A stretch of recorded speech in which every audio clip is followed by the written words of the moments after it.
বছরে তিনটে মাস হচ্ছে ডিসকাউন্টের মাস, বৈশাখ মাস, মাঘ মাস আর কার্তিক মাস। তাই বৈশাখ মাসে আপনারা এসেছেন ডিসকাউন্টের মাসে। ভগবান কি ডিসকাউন্ট দিচ্ছেন আপনারা খুব সুন্দরভাবে জানতে পারবেন এই হরিকথার মাধ্যমে। মন দিয়ে শুনবেন। হ্যাঁ, খুব সুন্দর কথা। যে বৈশাখ মাসে এই কাহিনীটা ঘটেছিল। বশিষ্ঠ মুনির আশ্রম আছে গৌহাটিতে। গৌহাটি মন্দির কেউ গেছেন? ওখান থেকে কিছুটা দূরে বশিষ্ঠ মুনির আশ্রম আছে, এখন ভেঙে টেঙে গেছে। সেই বশিষ্ঠ মুনির আশ্রমে একজন ব্রাহ্মণী রোজ হরিকথা শুনতে যায়। শাস্ত্রে আছে কলিযুগে মাতাজিরা বেশি হরিকথায় আসবে, পুরুষদের থেকে বেশি। কেন মাতাজিরা হরিকথায় বেশি আসবে? না, মাতাজিরা যেহেতু বাড়ির ভেতরে থাকে তাই তাদের ভেতরে কলি প্রবেশ করতে পারে না ভালোভাবে, সেই জন্য তারা হরিকথায় বেশি যোগদান করে। বাড়িতে কোনো পূজা অর্চনা হলে দেখবেন মাতাজির সংখ্যা সব থেকে বেশি। পুরুষরা যেহেতু বাইরে যায়, কলির প্রভাবে এত পড়েছে ওরা আর হরিকথায় আসতে চায় না, সেই জন্য ব্রাহ্মণই হরিকথা শুনতে যায়। হ্যাঁ, তা ব্রাহ্মণ বিভিন্ন কাজে ব্যস্ত থাকেন বলে যান না, যেহেতু ভিক্ষা টিক্ষা করতে যান, ক্লান্ত হয়ে যান। তা ব্রাহ্মণ একদিন ব্রাহ্মণীকে ডেকে বলছেন, তোমাকে ছেড়ে আমি কালকে জঙ্গলে চলে যাব। ব্রাহ্মণী তখন খুব সুন্দরভাবে উত্তর দিচ্ছেন, হে ব্রাহ্মণ, হে পতিদেবতা, আপনি আমাকে ছেড়ে কালকে যাবেন না, আপনি আমাকে ছেড়ে আগামী পরশু দিন যাবেন। ব্রাহ্মণ শুনে খুব আশ্চর্যান্বিত হয়ে গেলেন যে আমার স্ত্রী অনুমতি দিলেন। তখন ব্রাহ্মণী জিজ্ঞাসা করছেন, আমাকে ছেড়ে আপনার জঙ্গলে যাওয়ার অভিলাষ কি জন্যে হলো? তখন ব্রাহ্মণ বললেন, 12 বছরে আমাদের কোনো সন্তান হয়নি, সেই জন্যে আমি যখন ভিক্ষায় যাই আমার মুখমণ্ডল দেখেই লোকেরা আমাকে বলে যে আরে কার মুখ দেখলাম, এর মুখ দেখলে আমাদের আর সারাটা দিনই বেকার যাবে। 12 বছর হয়ে গেল এ নিঃসন্তান, এর মুখ দেখলাম, সেই জন্যে আমি তোমাকে ছেড়ে জঙ্গলে চলে যাব। ব্রাহ্মণী বললেন, আমি আপনাকে বললাম আমাকে ছেড়ে যাবেন আগামী পরশু দিন, আগামীকাল আমরা আমার গুরুদেবের আশ্রমে যাব, বশিষ্ঠ মুনির আশ্রমে। যখন বশিষ্ঠ মুনির আশ্রমে গেলেন, গিয়ে দণ্ডবাদ প্রণাম করলেন, তখন বশিষ্ঠ মুনি বসতে জায়গা দিয়ে বললেন যে বসুন, হরিকথা শ্রবণ করুন। ব্রাহ্মণ বললেন, হরিকথা শ্রবণ করার আমার সময় নাই। তখন বললেন, ঠিক আছে, যখন এসে গেছেন কিছুটা শুনুন। যেমন আপনারা মন্দিরে এসেছেন বলে আমি বলছি, আপনারা বসে কিছুটা হরিকথা শুনে যান। তখন ব্রাহ্মণ দেখলেন যে যখন বলছেন একটু সময় শুনি কি বলছেন। তখন বশিষ্ঠ মুনি বললেন ব্রাহ্মণকে, আপনি কোন ধরনের সন্তান আমার কাছে আশা করেন বলুন। এই কথা শুনে ব্রাহ্মণ তো অবাক। আরে কোন ধরনের সন্তান মানে? নাই মামার থেকে কানা মামাই ভালো বলে, একটা যে কোনো ছেলে হলেই হলো। হ্যাঁ, আবার কোন ধরনের সন্তান? জগতে কি বিভিন্ন ধরনের সন্তান আছে নাকি? তখন ব্রাহ্মণী খুব বুদ্ধিমতী, তখন ব্রাহ্মণী ব্রাহ্মণের মুখটা চেপে ধরেছেন, চেপে ধরে বলছেন, আপনি চুপ করুন, গুরুজি যা বলছেন শুনুন। বলছেন, প্রথম সন্তান আমরা যে লাভ করতে পারি জগতে, আমরা যদি গ্রাম অঞ্চলে না দেখি, কমসে কম খবরে কাগজে আর টিভিতে দেখতে পাবো। হ্যাঁ, শত্রুজাত সন্তান। যদি কোনো জন্মে আপনি কারো সঙ্গে শত্রুতা করেছেন অথচ তাকে আপনি প্রতিশোধ নিতে পারেননি, দেখা হলেই আপনার চোখ মুখ কপালে তুলে দাঁত ফাঁত খিচিয়ে ওঠেন যে ওকে একদিন দেখে নেব, কিন্তু করতে করতে মারা গেছেন, তাহলে আপনি তার সন্তান হয়ে জন্মগ্রহণ করে তার প্রতিশোধটা নেবেন। সেই জন্য একে বলা হয় শত্রুজাত সন্তান। হ্যাঁ, দেখবেন পিতামহ আর ছেলের সঙ্গে একটু বড় হতে মারামারি হয়ে কে কারো গলা কেটেছে, কাউকে গুলি করে মেরে দিয়েছে, এগুলো সব টিভিতে দেখতে পাবেন। আর রেডিওতে শুনতে পাবেন, আর খবরে কাগজে দেখবেন, বাস্তবে না দেখলেও মনে হবে, কিন্তু এগুলো হয়। শত্রুজাত সন্তান। 2 নম্বর হচ্ছে ঋণজাত সন্তান। কারো কাছে আপনি ঋণ করেছেন, সেই ঋণ পরিশোধ করতে পারছেন না। ও যখন বলছেন, দাদা আপনি তো আমার থেকে টাকাটা নিলেন, ভালোভাবে টাকাটা দেন না। আরে মশাই, আপনার টাকাটা দেবো বলেছি তো, আমি কি মেরে দেবো? আপনি কেন রাস্তাঘাটে চান, আমাকে অপমান করেন? বলে এমন বকা দিলেন, ও আর চাইতে সাহস পায় না। যে ভাই দিলাম, যখনই চাই তখনই আমাকে দেখি রাগ করে, তোমার টাকা তো দেবো বলেছি একদিন। আরে ভাই মরে গেছি নাকি আমি, দেবো একদিন, খালি দেবো দেবো করেই রাগমাগ করে। কিন্তু ও যদি মারা যায়, ও আপনার সন্তান হয়ে কোনো জন্মে এসে ওই ঋণটা পরিশোধ করবে। দেখবেন কোনো কোনো ছেলে দেখবেন মায়ের হার খুলে নিয়ে পালিয়ে গিয়ে সোনার দোকানে বিক্রি করে জুয়া খেলছে, হ্যাঁ, কোথাও খাওয়া দাওয়া করে বলছে আমার বাবা টাকা দেবে। এইভাবে বিভিন্ন জায়গায় ঋণ টিন করে বাবাকে দেনার মধ্যে ফেলে দেয়। 2 নম্বর। 3 নম্বর হচ্ছে দুষ্কর্মজাত সন্তান।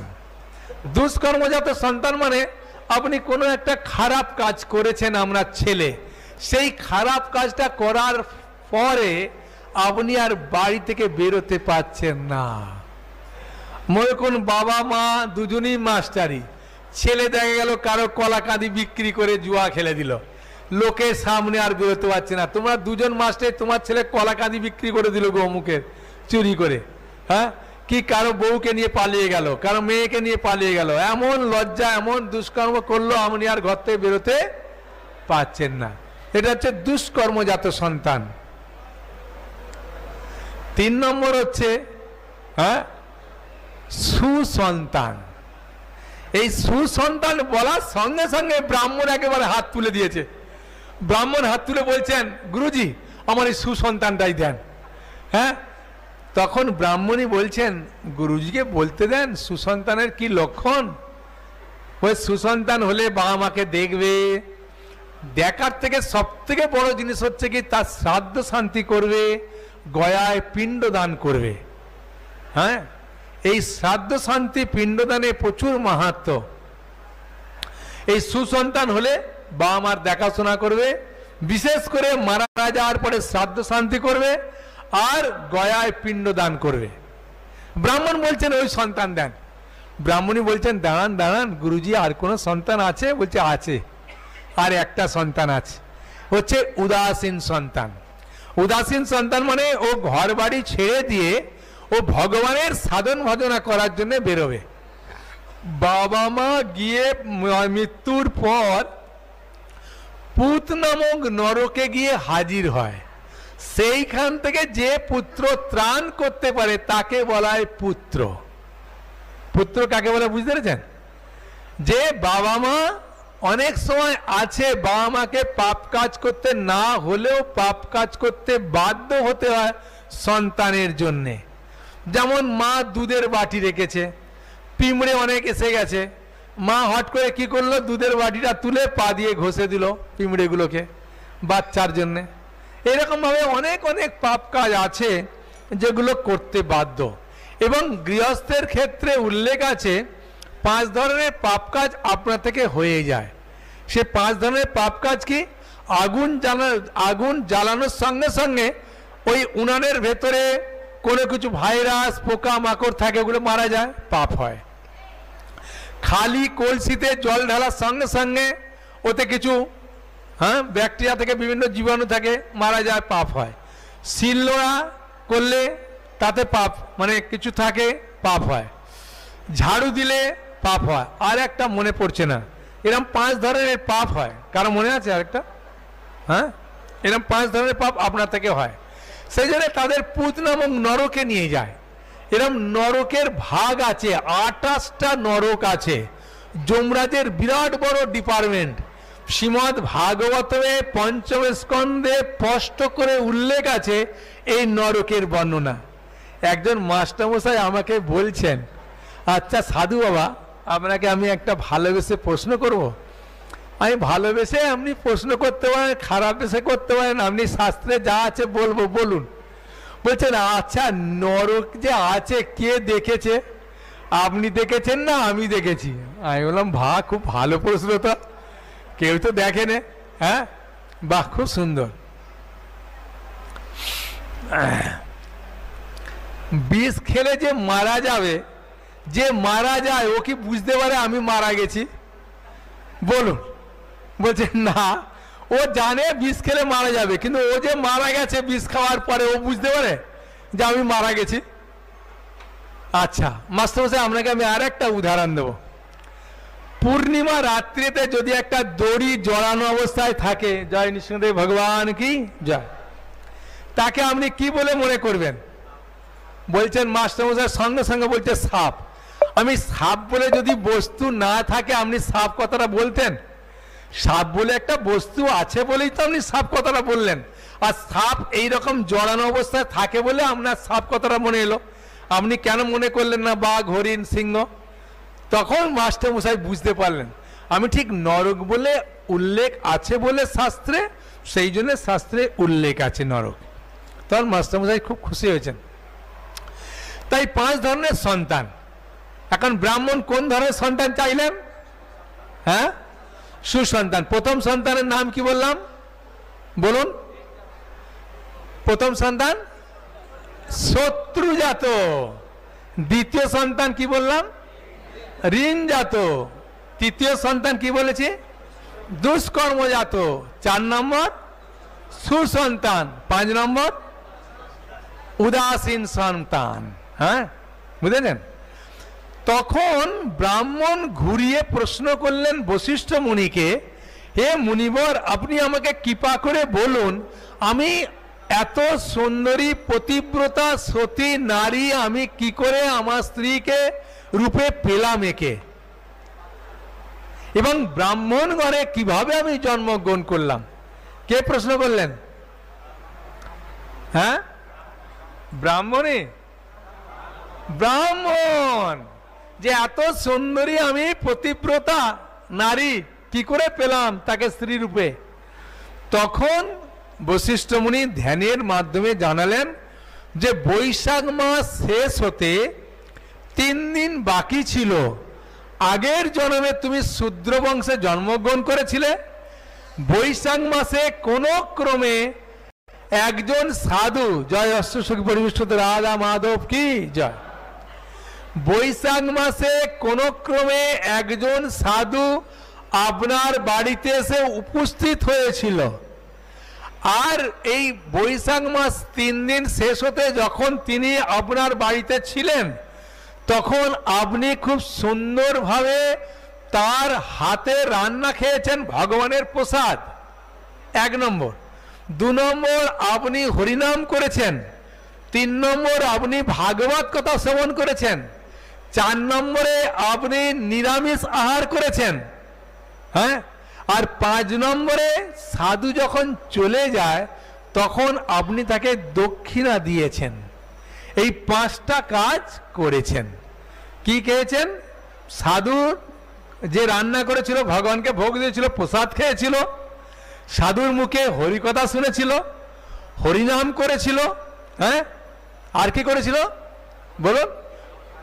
ভাগবত কথা বলেছি। ভাগবত কথা শ্রবণ, হরিনাম, 4টে মানে এই প্রসাদ খেয়েছিলেন।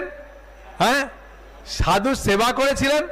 আর একটা বলতে ভুলে গেছি, তুলসী মহারানীর খুব সুন্দরভাবে সেবা করেছিলেন। বাড়িতে যে তুলসী গাছ ছিল খুব সুন্দরভাবে জল দিয়েছেন, পরিক্রমা করেছেন। হ্যাঁ, বুঝেছেন? এই পরিক্রমা করার মন্ত্রটা ভালো করে শুনুন। জানি কানি চ পাপানি ব্রহ্ম হত্যাদি কানি চ তানি তানি প্রণশন্তি প্রদক্ষিণ পদে পদে। জানি কানি মানে জানতে অজান্তে, চ পাপানি যে সকল পাপ হচ্ছে, তানি তানি মানে সেই সমস্ত পাপ, প্রণশন্তি নষ্ট হয়ে যাবে, প্রদক্ষিণ পদে পদে। হে তুলসী দেবী, তোমাকে আমি 3 বার পরিক্রমা করলাম, জানতে অজান্তে আমার যত ব্রহ্ম হত্যা হয়েছে সমস্ত পাপ আমার নষ্ট হয়ে যাবে। সেটা তুলসী মহারানীকে জলদান খুব প্রয়োজন। তা সাধু কে বশিষ্ঠ মুনি বললেন যে এখনো বৈশাখ মাস শেষ হতে 7 দিন বাকি আছে, তাই আর এখন কতদিন বাকি আছে বৈশাখ মাস শেষ হতে? হ্যাঁ, কার মনে আছে? আমার মনে 10-12 দিন এখনো বাকি আছে। হ্যাঁ, এখনো 12 দিন বাকি আছে বলছেন। তা বৈশাখ মাস হতে কতদিন বাকি ছিল বলুন? 7 দিন বাকি ছিল। সাধু বললেন এই 7 দিন আপনি ভগবত গীতা পাঠ করবেন, তুলসী মহারানীকে জলদান করবেন, সাধু সেবা করবেন, হরিকথা শ্রবণ করবেন, হ্যাঁ, এবং সাধুকে সেবা করার পরে দক্ষিণা দেবেন, তাহলে আপনি সুসন্তান লাভ করতে পারবেন। তাই সাধুর কথা মতো 7 দিন ধরে ভগবত গীতা পাঠ করেছিলেন। এই পাঠ করার পরে তার সুসন্তান লাভ হয়েছিল।